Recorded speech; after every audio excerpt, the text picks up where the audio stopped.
अगले साल होने वाले लोकसभा चुनाव को ध्यान में रखते हुए विपक्षी दलों की एकता की कवायद एक बार फिर से शुरू हो गई है। इस बार नीतीश कुमार के नेतृत्व में लामबंदी चल रही है। तमाम क्षेत्रीय पार्टियों के क्षत्रप एक दूसरे से मिल रहे हैं।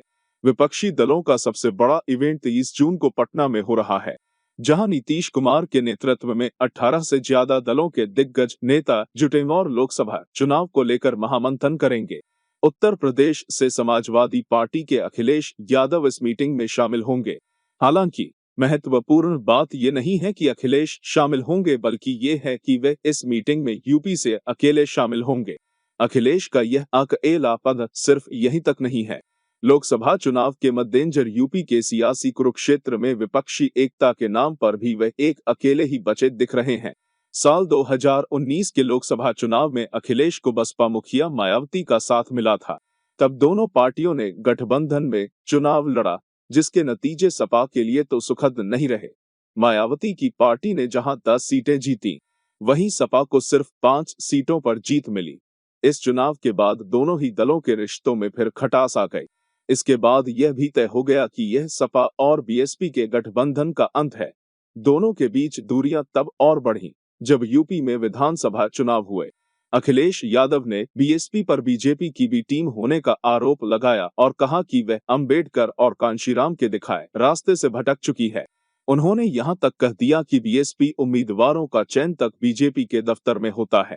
ऐसे में 23 जून को पटना में होने वाले विपक्षी एकता की मीटिंग में भी अखिलेश के इस दावे का ख्याल रखा गया। बसपा को मीटिंग का न्योता नहीं दिया गया। पटना में टीआई से बात करते हुए जनता दल यूनाइटेड के मुख्य प्रवक्ता केसी त्यागी ने इसे लेकर स्पष्ट किया कि बसपा और कुछ अन्य क्षेत्रीय दलों को 23 जून की बैठक के लिए निमंत्रण नहीं दिया गया, क्योंकि उन्होंने 2024 के चुनावों में भाजपा के खिलाफ लड़ने के प्रति अपनी प्रतिबद्धता स्पष्ट नहीं की थी।